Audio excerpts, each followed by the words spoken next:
Gutay-gutay at wasak-wasak na ang belt ng panggilid sa isa sa pinakasuki na motor sa usapang spline rebuild at sigunyal rethread. Basta usapang rethread at spline rebuild, suki talaga namin dito mga Mio na old model mga bossing. Tignan nating maigi ang dahilan ng pagkawasak ng belt ni bossing. Pudpud na thread, pingaw din na thread, pudpud din ang spline.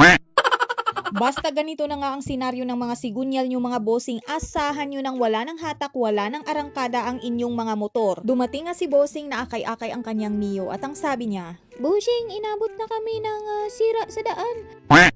Yung puli ko kasi bumigay na.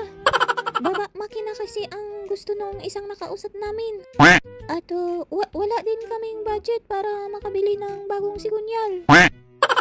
Ay naku busing, dito sa amin hindi yan baba makina at hindi rin yan palit bagong sigunyal kundi palit bagong motorsiklo na kayo.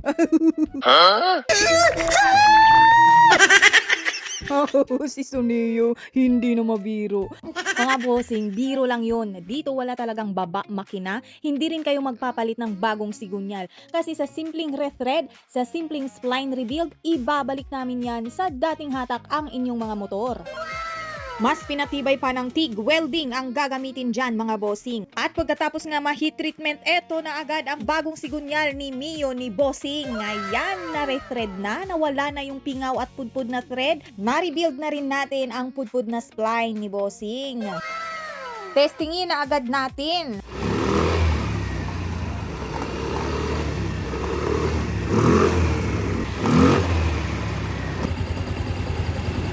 O diba, instant balik agad ang hatak ng motor ni bossing. Malayong malayo kanina sa pudpud at gutay-gutay na panggilid. Okay, bossing. Ingat. Thank you, ma'am. Ingat. Bawi masunod. Sige, wala po yung problema. Nasagad ang barya. May problema, okay lang po yan. Basta safe kayong makauwi at wala nang problema yung motor nyo. Thank you po, ingat. Nakita tayo na. Ingat po, ingat. Bye-bye.